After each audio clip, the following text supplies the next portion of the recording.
ಕೆಟ್ಟದ್ದಕ್ಕೆ ಹೇಗೆ ಲಿಮಿಟ್ಟೇ ಇಲ್ಲವೋ ಹಾಗೆ ಒಳ್ಳೆಯದಕ್ಕೂ ಲಿಮಿಟ್ಟೇ ಇಲ್ಲ.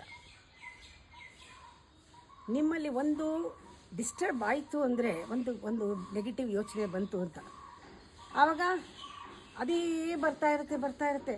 ಲಿಮಿಟೇ ಇಲ್ಲ ಅದಕ್ಕೆ. ಹುಷಾರಾಗಿರಿ. ತಕ್ಷಣ ಮನಸ್ಸನ್ನು ಈ ಕಡೆ ಎಳೆದು ಬಿಡಬೇಕು. ಅದೇ ನಿಜವಾದ ನ್ಯಾಕ್, ಆರ್ಟ್. ನಿಮ್ಮ ಮನಸ್ಸನ್ನು ಈ ಕಡೆ ಎಳೆದು ಒಳ್ಳೆಯದಕ್ಕೆ ಬಿಟ್ಬಿಡ್ಬೇಕು. ಈ ಚೇಂಜ್ ಓವರ್ ಇದೆಯಲ್ಲ, ಧ್ಯಾನ, ಪ್ರಾರ್ಥನೆ ಎಲ್ಲವನ್ನು ಬಳಸ್ಕೋಬೇಕು. ದೇವಸ್ಥಾನಕ್ಕೆ ಹೋಗೋದು, ಗುರುಗಳ ಹತ್ರ ಹೋಗೋದು. ಯಾಕೆ ಅಂದರೆ ಶಿಫ್ಟ್ಗೋಸ್ಕರ ಹೋಗ್ತಾ ಇದ್ದೀರಾ. ಎಳೆದು ಈ ಕಡೆ ಬಿಟ್ಬಿಡಬೇಕು ಮನಸ್ಸನ್ನು.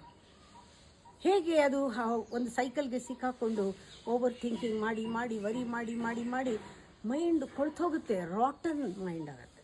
ಅದ್ರ ಬದಲು ಎಳೆದು ಈ ಕಡೆ ಬಿಟ್ಟ ತಕ್ಷಣ ಅನ್ಲಿಮಿಟೆಡ್ ಒಳ್ಳೆಯ ಯೋಚನೆಗಳು ಬರುತ್ತೆ. ಅನ್ಲಿಮಿಟೆಡ್ ಒಳ್ಳೆಯ ಯೋಚನೆಯಲ್ಲಿ ನಿಮ್ಮ ಮನಸ್ಸು ಆರೋಗ್ಯವಾಗುತ್ತೆ, ಶಕ್ತಿಶಾಲಿ ಆಗುತ್ತೆ, ಒಳ್ಳೆ ಕ್ಲಾರಿಟಿ ಬರುತ್ತೆ ಮೈಂಡ್ಗೆ, ಫಳಫಳ ಅಂತ ಹೊಳೆಯುತ್ತೆ. ಯಾಕೆಂದರೆ ಬುದ್ಧಿಯ ಬೆಳಕು ಅದ್ರ ಮೇಲೆ ಬೀಳುತ್ತೆ. ಆ ಬುದ್ಧಿನಲ್ಲಿರೋ ವಿವೇಕದ ಹೊಳಪು ಅದಕ್ಕೆ ಬರುತ್ತೆ. ಆತ್ಮಜ್ಞಾನದ ಶಕ್ತಿ ಅದರಲ್ಲಿ ಬಂದು ವಿಶೇಷವಾದ ಜ್ಞಾನ ಅದರಲ್ಲಿ ಅಂಕುರಿಸುತ್ತೆ.